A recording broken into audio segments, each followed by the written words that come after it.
पुण्यातल्या बावधन बुद्रुक परिसरामध्ये हेलिकॉप्टर कोसळल्याची घटना घडली। या हेलिकॉप्टरच्या अपघातात 3 जणांचा मृत्यू झाला। धुक्यामुळे डोंगराळ भागात हेलिकॉप्टरचा अपघात झाल्याची माहिती मिळते। ऑक्सफर्ड काउंटी रिसॉर्टच्या हेलिपॅडवरून या हेलिकॉप्टरनं उड्डाण केलं होतं। बावधनमधील ऑक्सफर्ड काउंटी आणि HEMRL संस्था यांच्यामध्ये असलेल्या परिसरात हे हेलिकॉप्टर कोसळल्याची घटना घडली आहे। या अपघातामध्ये 3 जणांचा मृत्यू झालेला आहे। ऑक्सफर्ड काउंटी रिसॉर्टच्या हेलिपॅडवरून सकाळी हे हेलिकॉप्टर होतं त्यांना उड्डाण केलेलं होतं। बावधन बुद्रुकमधल्या ऑक्सफर्ड काउंटी आणि MHERL संस्था यांच्यामध्ये जो परिसर आहे त्या दरम्यानच हे हेलिकॉप्टर कोसळल्याची जी आहे ती घटना घडलेली आहे। याच्या जी दृश्य आहेत ती देखील समोर आलेली आहेत।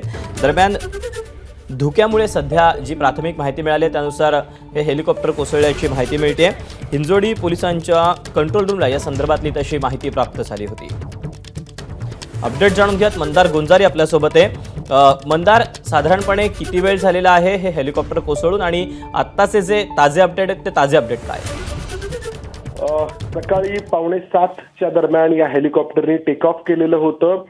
पुण्यातील जे बावधन बुद्रुक आहे तिथं ऑक्सफर्ड काउंटी नावाचं जे रिसॉर्ट आहे तिथल्या हेलिपॅडवरून आणि टेक ऑफ केल्यानंतर उड्डाण केल्यानंतर काही क्षणांमध्येच हे हेलिकॉप्टर दुर्घटनाग्रस्त झालं। या हेलिकॉप्टरमध्ये 2 पायलट होते आणि 1 इंजिनियर होता ज्यांचा जागेवरतीच मृत्यू झालेला आहे। या सगळ्यावरून हे लक्षात येते की हे प्रशिक्षणार्थी हेलिकॉप्टर असण्याची शक्यता आहे। मात्र या हेलिकॉप्टरमध्ये नक्की कोण लोक होते याची माहिती घेण्याचं काम सुरू आहे। तिघांचाही मृत्यू झालेला आहे आणि हे हेलिकॉप्टर डोंगराळ भागामध्ये दरीमध्ये कोसळलेलं आहे। हे हेलिकॉप्टर कोसळल्यानंतर पोलीस असतील, अग्निशमन दल असेल किंवा NDRF असेल हे तातडीने त्या ठिकाणी पोहोचलेले आहेत। मात्र या हेलिकॉप्टरमध्ये असलेल्या तिघांचाही मृत्यू झालेला आहे। हेलिकॉप्टर कोसळल्यानंतर या हेलिकॉप्टरने पेट घेतलेला आहे। दृश्यांमध्ये आपण पाहू शकतो की या सगळ्या डोंगराळ भागामध्ये या हेलिकॉप्टरचे अवशेष विखुरलेले आहेत आणि हे हेलिकॉप्टर दुर्घटनाग्रस्त झाल्यानंतर आता या हेलिकॉप्टरच्या दुर्घटनेची कारण काय आहेत किंवा आतमध्ये कोण लोक होते स्वाभाविक अशी कारण आता अगदी काही वेळांपच पुढे येतील। मंदार, तू राहाच आपल्या सोबत। दरम्यान काही वेळापूर्वी स्थानिक आमदार संग्राम थोपटे यांनी ABP माझाला प्रतिक्रिया देताना काय माहिती दिली आपण ती माहिती पाहूया।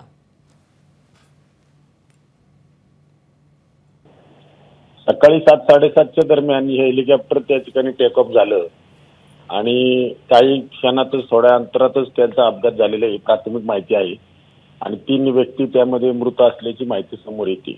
माहिती कोणाच्या मालकीचं होतं, कुठल्या कंपनीचं होतं ही काही माहिती अजून कळलेली नाही। परंतु ऑक्सफर्ड हेलिपॅडवरून बऱ्याच वेळेला हेलिकॉप्टर त्या ठिकाणी टेक ऑफ आणि लँडिंग तिथं करत असतात। बरेचसे VIP मुवमेंट सुद्धा त्या ठिकाणी तिथं होत असतात। त्यामुळे हे नेमकं कोणाचं होतं, कोणाला नेण्यासाठी चाललं होतं किंवा कोण येणार होतं म्हणून चाललं होतं हे जे माहिती अद्यापपर्यंत समोर आलेली नाही। प्रतिबंध म्हणजे आता हे नेमकं कशामुळे अपघात झालं हे आज अद्याप सांगता येत नाहीये। नेमकं टेक्निकल काही कारण होतं का, विंड प्रेशरमुळे झालं का, आणखीन काही कारणामुळे झालं, आता ह्याचा खरं तर सखोल अभ्यास त्या ठिकाणी चौकशी होईलच। परंतु एकंदरीतच नागरिकांच्या सुरक्षेच्या बाबतीमध्ये निश्चितच त्या ठिकाणी चांगल्या पद्धतीचा ठोस भविष्यात निर्णय त्या ठिकाणी घ्यावा लागणार आहे। तेव्हा स्थानिक आमदार संग्राम थोपटे यांनी माहिती दिली आहे। मंदार गोंजारी आपल्या सोबत आहे। मंदार, आमदारांनी दिलेली आपण माहिती ऐकलेली आहे। आतापर्यंत तरी टेक्निकल काही कारणं जरी समोर आलेली नसली तरी पोलिसांकडून असतील किंवा जे आजूबाजूची जी लोक असतील त्यांच्या म्हणण्यानुसार काय नेमकं कारण दिलं जात आहे? हे आहे की हा सगळा डोंगराळ भाग आहे। काही दिवसांपूर्वी याच भागामध्ये एक हेलिकॉप्टर दुर्घटनाग्रस्त झालेलं होतं आणि कारण ठरलेलं होतं धुकं। आता हे हेलिकॉप्टर जेव्हा टेक ऑफ झालं त्यावेळी देखील त्या ठिकाणी धुकं होतं।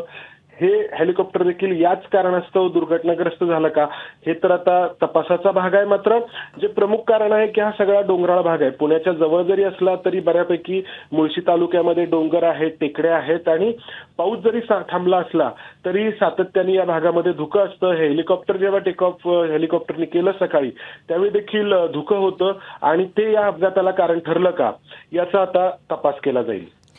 मंदार, हिंजवडी पोलिसांच्या कंट्रोल रूमला सर्वात आधी माहिती याची प्राप्त झालेली होती। त्यांच्याशी तू काही संपर्क साधलेला आहेस का? त्यांनी काय नेमकी माहिती दिली आहे? हिंजवडी पोलिसांचं म्हणणं हेच आहे की आम्हाला अशी दुर्घटनेची माहिती मिळाली, त्यानंतर आम्ही तातडीने इतर यंत्रणांनाही माहिती दिली आणि त्या ठिकाणी पोहोचण्याचा प्रयत्न केला. मात्र अपघाताचं कारण मात्र समजू शकलेलं नाही. हे अपघाताचं कारण अर्थातच जे यामधले तज्ज्ञ आहेत ते जेव्हा तपास करतील तेव्हाच समोर येईल. मात्र मी जसं म्हणतोय की हा सगळा परिसर जो आहे तो मोठ्या प्रमाणामध्ये डोंगर असलेला आहे आणि सातत्याने या सगळ्या भागामध्ये धुकं असतं आणि या धुकामुळे या ठिकाणी हा अपघात झाला का हे पाहावं लागणार आहे. मोठ्या संख्येने या ऑक्सफोर्ड काउंटीमध्ये कार्यक्रम होत असतात, व्हीव्हीआयपी असतात आणि त्यामुळे अनेक ज्या हेलिकॉप्टर कंपन्या आहेत त्यांचा देखील या ठिकाणी नेहमी राबता असतो आणि या अशापैकीच एका कंपनीचं हेलिकॉप्टर असण्याची शक्यता आहे. जी प्राथमिक माहिती समोर येते आहे त्यानुसार या हेलिकॉप्टरमध्ये दोन पायलट होते आणि एक इंजिनियर होता आणि या तिघांचाही मृत्यू झालेला आहे. हे तिघे या हेलिकॉप्टरमध्ये होते. अन्य कोणती चौथी व्यक्ती होती अशी माहिती अजून समोर आलेली नाही. दीपक, मंदार, ताजे अपडेट घेत राहू. तुर्तास धन्यवाद दिलेल्या सगळ्या सविस्तर माहितीबद्दल. पुण्यातल्या महिनाभरातली ही दुसरी घटना आहे. हेलिकॉप्टर अपघातामध्ये 3 जणांचा मृत्यू झाल्याची बातमी हाती आली आहे. पुण्यातल्या बावधन बुद्रुक परिसरामध्ये हेलिकॉप्टर कोसळल्याची दुर्घटना घडली आहे आणि हेलिकॉप्टरच्या अपघातात 3 जणांचा मृत्यू झाला आहे. आपल्यासोबत खासदार सुप्रिया सुळे आहेत. सुप्रियाताई, पुण्यामध्ये महिनाभरातली ही दुसरी घटना आहे हेलिकॉप्टर दुर्घटनेची. आत्ता जी माहिती मिळाली आहे त्यानुसार 3 जणांचा मृत्यू झाल्याची माहिती मिळते. आपल्यापर्यंत या अपघाताची माहिती काय नेमकी आली आहे, काय अधिकचे अपडेट आहे आपल्याकडे याबद्दलचे? मी प्रशासनाला कॉन्टॅक्ट केलेला आहे. माझ्या लोकसभा मतदारसंघातला महत्वाचा भाग आहे, अत्यंत डोंगराळी ही तो भाग आहे आणि त्या म्हणजे आता जे पहिल्यांदा कानावर येत आहे की कदाचित धुकं आलं असावं, पण मला एकच सातत्याने गोष्ट जाणवते की सुरक्षिततेला आपण जेवढं महत्व द्यायला पाहिजे तेवढं देतच नाही. मग रस्त्याचे ऍक्सिडेंट असो किंवा हा हेलिकॉप्टरचा ऍक्सिडेंट असो, मला तर सुरक्षिततेबद्दल थोडंसं गांभीर्याने लो रिस्क असं झालंच पाहिजे. कारण ही दुसरी घटना होती. आपण बघताय की साधारण इतका ऑक्टोबर पर्यंत, आज 1 ऑक्टोबर आहे, 2 ऑक्टोबर आहे, आज एवढा पाऊस सगळं नसतो, पण अजूनही मुळशीच्या भागात पाऊस थांबवायचं नाव घेत आहे. परवाहीच दिवशी मुळशीत होते, धो पाऊस पडत होता. त्याच्यामुळे वातावरण बदलतंय. त्याच्यामुळे दरवर्षी की ऑक्टोबरमध्ये हेलिकॉप्टर सुरू होतात, समुद्राच्या बोटी सुरू होतात, अलिबाग इकडे तिकडे जायला. या गोष्टींमध्ये खूप प्रशासन आपण सगळ्यांनीच म्हणून मी काय प्रशासनाला दोष देत नाही, पण काय ह्याच्यात प्रशासनाची काही चूक नाही. पण अर्थातच सेफ्टी बद्दल सगळं राजकारण बाजूला ठेवून सुरक्षितता आणि नागरिक सुरक्षितता, मग रस्ते असेल, ट्रेन असेल किंवा फ्लाईंग झोन असेल, त्याच्या बाबतीत भारतात आपण सगळ्यांनीच थोडं गांभीर्याने घेतलं पाहिजे आणि त्याचं लक्ष दिलं जाऊन आणि एकत्र मिळून एक समाज म्हणून काम केलं. सुप्रियाताई, हे जे दुर्घटनाग्रस्त हेलिकॉप्टर आहे हे नेमकं कुणाचं होतं किंवा यामध्ये ज्या तिघांचा मृत्यू झालाय, ज्यामध्ये 2 पायलट आणि एक इंजिनियर असल्याची माहिती मिळते, याबद्दल आपल्याकडे काही माहिती आहे का? माझ्याकडे काही वेगळी खूप दुर्दैवी आहे की यंग मुलं म्हणजे हेलिकॉप्टर मधली दोन्ही पायलट ही यंग असतील, इंजिनियरी यंग असतील.